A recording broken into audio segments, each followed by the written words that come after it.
বিসমিল্লাহির রহমানির রহিম। আসসালামু আলাইকুম।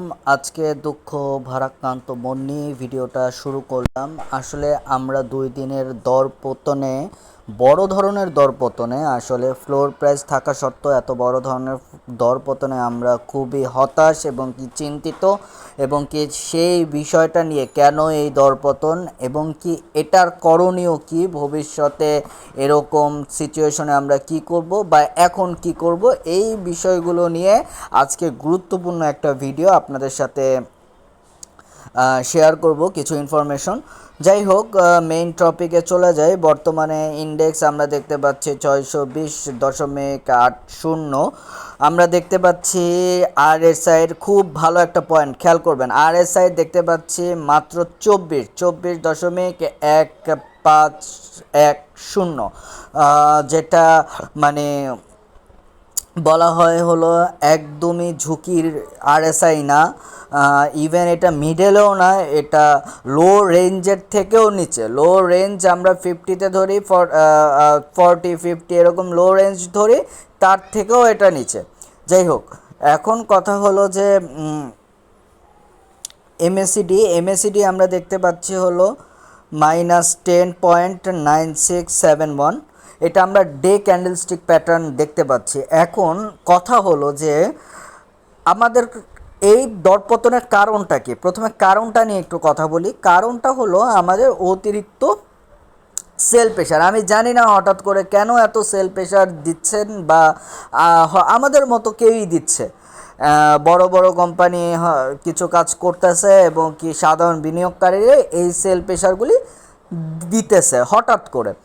সেল প্রেশার দেওয়াতে আমরা যেই ইন্ডেক্সটা কিন্তু প্রথম অবস্থায় কম নামলেও পরবর্তীতে আমরা দেখতে পাই যে খুব বড় ধরনের একটা দর পতন হয়, এবং কি অল্প অল্প সেল প্রেশার বাড়তে বাড়তে অনেক সেল প্রেশার বেড়ে যায়, এবং কি এটা আমাদের ইন্ডেক্সটা প্রত্যেকটা শেয়ারের ক্ষেত্রে খারাপ অবস্থান তৈরি করে, কিছু ব্যতিক্রম শেয়ার ছাড়া। ব্যতিক্রমটা খুবই কম।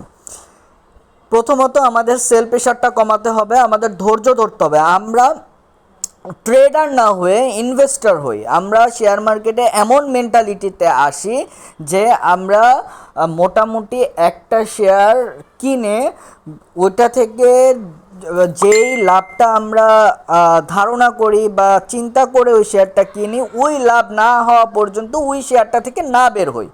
আমাদের মেন্টালিটিটা এরকম করা উচিত। আমরা আসলে ইনভেস্টর হওয়া থেকে যদি ট্রেডার হয়ে যাই, ট্রেডার বলতে আমি বোঝাচ্ছি হলো যে না, আমি শেয়ারটা 2 দিন রাখবো, 10% লাভ করব, ছেড়ে দিব, এরকম যদি কাজ করি, সেক্ষেত্রে যেই প্রবলেমটা হচ্ছে, এটা মার্কেটের উপরে ব্যাড ইমপ্রেশন ক্রিয়েট করতেছে। আমরা যখন অ্যানালাইসিস করে, প্রচুর পরিমাণে অ্যানালাইসিস করে একটা শেয়ার কিনি, আমাদের প্রচুর পরিমাণে কনফিডেন্ট থাকে যে না, এই শেয়ারটা বাড়বে, এই শেয়ারটা কমবে না। হ্যাঁ, 2-1 দিন দরপতন, 2-1 দিন মার্কেট খারাপ, 2-1 দিন এইটা ওইটার কারণে কিছুটা খারাপ এদিক সেদিক হতে পারে, কিন্তু সেই শেয়ারটা যে প্রতিনিয়ত কমবে, প্রতিনিয়ত খারাপ হবে, এরকম না। যদি অতিরিক্ত অ্যানালাইসিস করে বুঝে শুনে বা দেখে শুনে বিনিয়োগ করি। যাই হোক, এখন যেই বিষয়টা, সেই বিষয়টা হলো যে কী করতে পারি, সামনে কি করতে পারি। আমাদের সামনে যে করণীয়, যেহেতু ফ্লোর প্রাইস আছে, সেহেতু ফ্লোর প্রাইস ওঠারও কোনো নিউজ নাই, সম্ভাবনা নাই। এটা একটা ভালো খবর, যেহেতু এই শেয়ারটা মানে এই ইন্ডেক্সটা একেবারে ফ্লোর প্রাইসের কাছাকাছি চলে আসছে। এক্ষেত্রে আমরা যে কাজটা করতে পারি, সেই কাজটা হলো দেখে শুনে বুঝে, আর কিছু দিন দেখেও হতে পারে, অথবা এখনই হতে পারে, বা কালকের দিনটার উপরে অনেক কিছু নির্ভর করবে, আমরা বিনিয়োগ করতে পারি। বিনিয়োগ করার সময় এখন, ভয় পাইলে চলবে না। ভয় পাইলে এখন ভয় পাওয়া মানে হলো সব শেষ। যাই হোক, দেখে বুঝে শুনে তারপর বিনিয়োগ করতে পারি। এইখানে আমরা একটু খেয়াল করি ইন্ডেক্সটা আমরা রেজিস্ট্যান্স আমরা দেখতে পাচ্ছি 650.70। এছাড়া রেজিস্ট্যান্স রয়েছে 6250.70 রেজিস্ট্যান্স রয়েছে, 6314.50। এছাড়া রেজিস্ট্যান্স রয়েছে 6318.80। এছাড়া রেজিস্ট্যান্স রয়েছে 6386.90। এটা আমরা ডে ক্যান্ডেলস্টিক প্যাটার্ন দেখলাম। এখন আমরা উইকলি ক্যান্ডেলস্টিক প্যাটার্ন দেখব। উইকলি ক্যান্ডেলস্টিক প্যাটার্নে আমরা দেখতে পাচ্ছি বর্তমান যে শেয়ারটা যেই ক্যান্ডেলস্টিক যেই ইন্ডেক্সটার মান রয়েছে হলো 6220। এটার ফ্লোর প্রাইস বা একেবারে কড়া সাপোর্ট লেভেল যেটাই বলি না কেন 6201 টাকা 30 পয়সা। এছাড়া এটা নিচে নামার সম্ভাবনা খুব কম বা নামবে না বললেই চলে। এছাড়া রেজিস্ট্যান্স রয়েছে হলো 6258.50,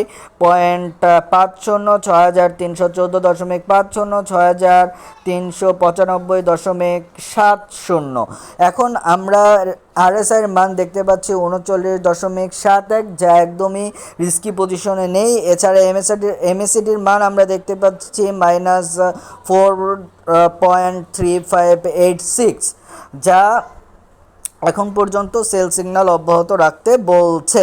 যাই হোক, আমরা মান্থলি ক্যান্ডেলস্টিক প্যাটার্নে চলে যাই। মান্থলি ক্যান্ডেলস্টিক প্যাটার্নে দেখলে আমরা দেখতে পাবো যে বর্তমানে যেই ইন্ডেক্সটা রয়েছে তার উপরে রেজিস্ট্যান্স রয়েছে 6314.50, 6394.30, 6817.90। এছাড়া রেজিস্ট্যান্স রয়েছে 7416.80।